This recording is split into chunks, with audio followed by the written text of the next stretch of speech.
Hinanap niya ang kuya niya na tinuturing niyang parang tanga para lang makuha ang 182 million pesos na mana galing sa namatay nilang ama. Hindi niya alam, sekretong super genius pala. Nakakabisado ang bawat bagay sa unang tingin at nare-recite ng walang kahirap-hirap. Nabibilang ang kahit ano sa isang iglap na parang calculator, kaya nasoplak siya sa huli. Gamit pa nga ang pagkahenyo niya para kumita sila sa kasino ng maraming pera at makadagit ng dalaga. Ulala!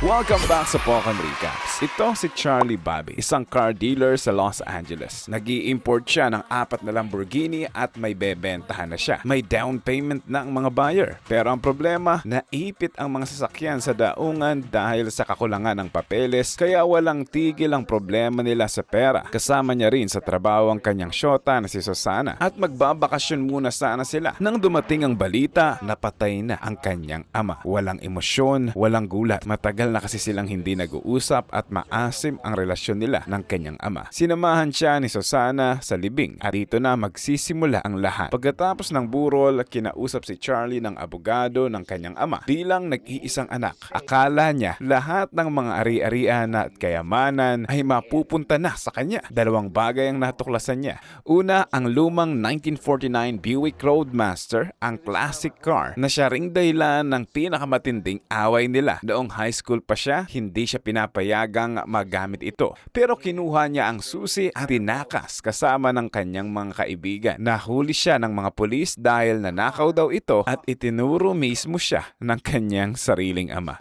2 araw siyang nakulong noon at hindi siya tinubos ng kanyang ama. At sa galit niya noon ay hanggang ngayon ay buhay pa rin sa puso niya. Buti na lang nandun lagi para sa kanya si Rain Man. At pangalawa, ito ang pinakamasaklap, ang $3 million o nasa 182 million pesos na natitirang ari-arian ay hindi sa kanya mapupunta kundi sa iba na kung sino ay hindi maaaring sabihin ng abogado sa kanya. Hindi maapanatag si Charlie dahil malaking pangangailangan niya sa pera. Hinahanap niya at natuklasan na nakatago ito sa pangalan ng isang mental institution, kaya pinuntahan niya agad ito. Kinausap ang namamahala dito na si Dr. Brunner, ngunit ayaw rin itong magsalita kaya wala siyang magawa. Habang nag-iikot sa lugar, pauwi na sana siya. Pero may isang pasyenteng pumasok bigla sa kotse nila na tila sa kanya daw ang sasakyan. Sinabi niyang siya ang nagmamaneho nito tuwing Sabado. Pero ngayon ay Lunes. Nagulat si Charlie. Kabisado ng pasyente ang model, ang makina at ang plate number ng kotse. Nang tanongin niya kung sino ang tatay nito, Sanford Babbitt, ang kanya ring ama. Tinanong niya naman ang pangalan ng kanyang ina, Eleanor Babbitt, ang kanya ring ina. Kabisado niya pa ang address ng bahay nila at alam niya ang petsa ng kamatayan ng kanyang ina. Laking gulat at pagtataka ni Charlie. Paano niyang alam at sino siya? Pero lumalayo na ito sa kanya. Lumabas si Dr. Brunner at dito sumambulat sa kanya ang katotohanan. Siya si Raymond Babbitt, ang kuya mo. Hindi makapaniwala si Charlie. Sa buong buhay niya, hindi niya alam na may kapatid siya. Ipinaliwanag ni Dr. Brunner na may savant syndrome si Raymond. Mahirap para sa kanya ang ipahayag ang sarili o umintindi ng emosyon. Kaya ang mundo sa labas ng institusyon ay mapanganib para sa kanya. May mahigpit na schedule siya sa sarili. Oras ng pagkain, kailan maliligo, kailan manonood ng TV, at kapalit nito, may regalo siya. Matindi ang memorya niya sa lahat at naaalala niya ang lahat. Ang tanong ni Charlie, alam niya ba na siya ay nagmana ng 182 million? Hindi niya naiintindihan ang konsepto ng pera. Tumawa si Charlie dahil sa nakakatawang sitwasyon. Binigay ang 182 million sa taong hindi man lang alam ang konsepto ng pera. At dahil dito may naisip na kakaiba si Charlie. Basta niya na lang inaya si Raymond para mamasyal daw. Pero bigla na lang siyang dinala palabas. Walang permiso, walang paalam. Sa gabing yon, tumuloy sila sa hotel. Kinakabahan si Raymond dahil hindi niya alam ang lugar na to. At nawawala siya sa kanyang routine. Wala ang kanyang mga libro dahil gusto niyang magbasa bago matulog. Inabot na lang ni Charlie ang phone directory. Tumahan na siya at inayos na lang niya ang kwarto. Gusto na siyang pauwiin ni Susan pero ayaw ni Charlie. Kalaunan, naririnig ni Raymond ang kakaibang ungol sa kwarto ng magsyota. Bukas pa naman ang pinto kaya pumasok siya at sumilip pa nga. Nanood na lang siya ng TV. Walang mali siya, walang malay pero nagbebembangan na sila sa background. Napansin ito ni Susana At nagulat si Charlie. Sinabihang bastos siya pero hindi nito naiintindihan ni Raymond. Pinagalitan pa nga siya ng walang konsiderasyon. Wala siyang pakundangan sa kuya niya. Naawa naman si Susan sa kanya. Hindi mo siya pwedeng tratuhin ng ganun. Kapatid mo siya at ngayon nga lang kayo nagkasama. Pinagsisinungalingan mo pa ako. Pero ang totoo, kinidnap mo talaga siya. Ginagamit mo lang siya para sa kasakiman mo. At ang totoo, ginagamit mo lang din ako. Sawa na ako sa'yo. Patuloy ang pagtatalo nila ni Charlie. May karapatan din ako sa perang yon. Dapat patas lang kami. Ayaw ko nang madamay dito. Kaya nilayasan na siya ni Susana. Kinabukasan sa restaurant, nakita ni Raymond ang pangalan ng waitress sa badge. Sinabi ni Raymond, 461-0192. nagulat ang waitress. Yun ang phone number ko. Paano mo nalaman? Binasa ko yan sa directory kagabi. Nakabisado niya pala ang bawat numero sa phone book na nabasa niya. Pero may sariling routine si Raymond sa pagkain. Dapat daw may maple syrup na bago pa dumating ang pancake at may mga turik na. Kaya hindi siya mapakali. Sa galit, sinunggaban siya ni Charlie sa leeg at sinabing, huwag kang mag-iskandalo dito. Tumahimik siya, kinuha ang notebook at sinulat na ang petsa, oras at kung paano siya sinasaktan ng kapatid niya. Tumawag na kay Charlie ang institusyon dahil sa pagkuha niya kay Raymond ng walang permiso. Pero sinabi niya pang, ibigay niyo muna sa akin ang parte ng mana ko. Kung hindi, magkikita na lang tayo sa korte. Tapos nahulog pa ang mga toothpicks sa sahig. 246 total.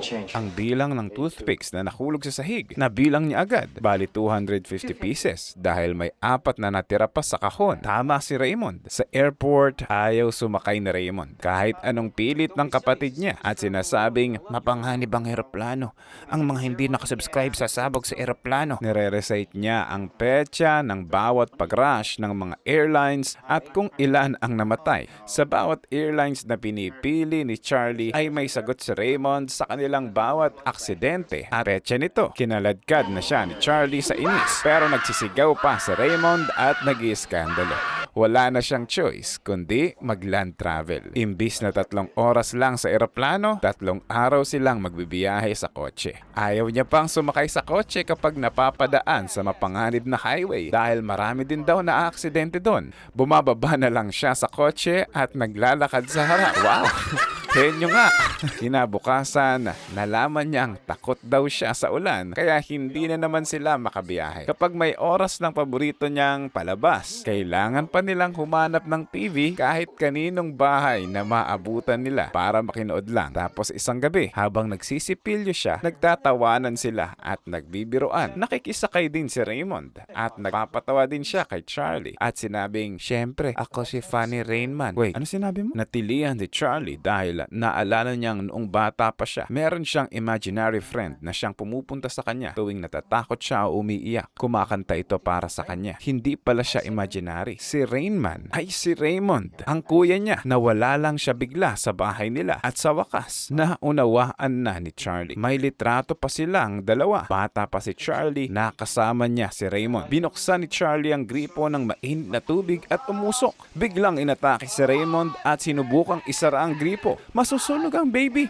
Masusunog ang baby! Ako ba yon? Tanong ni Charlie. Oo! Naalala niya, nang bata pa si Charlie, palagi siyang protektado ni Raymond. Pero hindi siya naiintindihan ng mga matatanda. Akala nila mapanganib si Raymond sa bata. Kaya pinaalis siya. Sa paglaki, hindi na siya nakilala pa ni Charlie. Pero pagmamahal pala sa kanya yon. Sa buong buhay niya, para sa kanya rin pala yon. Kaya sa sandaling iyon, nabago na ang puso ni Charlie. 11 o'clock na, matutulog ka na. Tinanggal niya ang sapatos ng kuya niya bago matulog ng mahinahon. Kinabukasan, may tawag galing sa opisina. Bagsak na ang business niya. May 5 million pa silang utang na kailangan niya agad mabayaran. Naalala niya bigla. Mabilis nga palang magbilang ang kuya niya. Sa kotse, kumuha siya ng cards. Inilatag at tinanong si Raymond, anong cards ang natitira sa kamay ko? Tama, lahat. Kabisado niya. Dumiretso agad sila sa Las Vegas Casino. Nagbihis ng desente, pumili ng sugal. Sa tulong ni Raymond, easy money, larong bata lang para sa kanya. Hanggang sa nagkukumpulan ng mga tao at nagsosuspecha na ang management.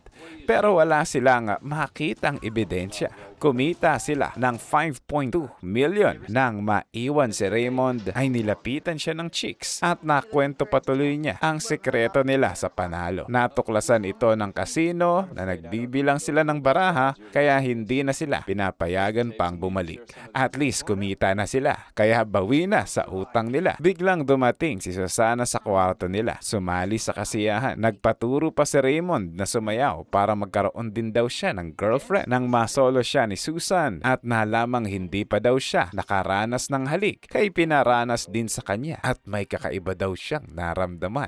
Bumiyahe na sila kinabukasan at sa wakas nakarating na sila sa Los Angeles. Tumawag si Dr. Brunner at gusto siyang makausap. Para hindi na dumating pa sa korte, inalok siya ng tseke ng 15 million sa kondisyon na layuan niya na si Raymond at ibalik sa kustodya ni Dr. Brunner. Wow, parang teleserye lang ah. Kinuha niya ang tseke at sinabing, hindi na ito tungkol pa sa parte ko sa mana. Buong buhay ko, hindi ko alam na may kapatid ako. Walang nagsabi sa akin. Simula nang umalis ako sa bahay, sinusubukan akong kontakin ng papa ko pero hindi ako sumasagot. Yun ang katangahan ko. Pero ngayon, sa 6 na araw kong nakilala at nakasama ang kapatid ko, ayoko na siyang mawalay pa sa akin. Magkita na lang tayo sa korte. Binalik ang tseke at umalis. Saya. Kalaunan, sa meeting sa court-appointed psychiatrist, maghaharap na sila. Maraming tanong kay Charlie at sinagot niya naman ang tapat. Wala akong magandang relasyon sa tatay ko. Pero ngayon, nakilala ko ang kapatid ko, ayoko na siyang mawalay sa akin. Tinanong naman si Raymond kung ano ang mga pinagagawa nila sa mga nakaraang araw. Sumagot naman ito ng tapat. Nagkasino daw sila, hinalikan siya ni Susan, pumunta sa mga mapanganib na lugar, kaya napapailing ang psychiatrist. Pero nang tanungin, gusto mo bang manatili ka sa kapatid mo? Sinabi niyang oo, natuwa sila. Pero nang tanungin din, gusto mo bang bumalik sa institute? Oo din. Magkakontrang sagot, pero sa isip ni Raymond, pareho niyang gusto. Hindi niya naiintindihan na kailangan niyang pumili sa dalawa. Kaya paulit-ulit siyang tinatanong ng psychiatrist at lalo siyang natatakot. Kaya umawat na si Charlie. Tama na yan sa pag-aalala sa kanyang kapatid. Nag-usap muna sina Dr. Brunner at ang psychiatrist. Lumapit sa kanya si Charlie at pinakalma siya. Sinabi ni Raymond na you're my main man. Si Raymond sa kanya noong bata pa sila. Ngayon ay nagtagpo na sa kanyang main man. Sa huli, nagpaubayan na lang si Charlie na ibalik na siya kay Dr. Brunner dahil alam niyang hindi tugma sa kanya ang mundo sa labas. Ibinigay na ang kanyang bag at ang lahat ng kailangan niya. Babalik ka muna kay Dr. Brunner ha, pero dadalawin kita 2 beses sa isang linggo. Nagpaalam si Raymond at masaya na si Charlie na huwag nang pag-awayan pa ang kapatid niya. Ang importante ay hindi na siya mawawalay pa sa kanyang pamilya. The end. Sa tingin mo, tama ba ang ginawa ni Charlie? I-comment mo nga ang gusto mong i-recap namin next. Subscribe para sa marami pang masasarap na recap.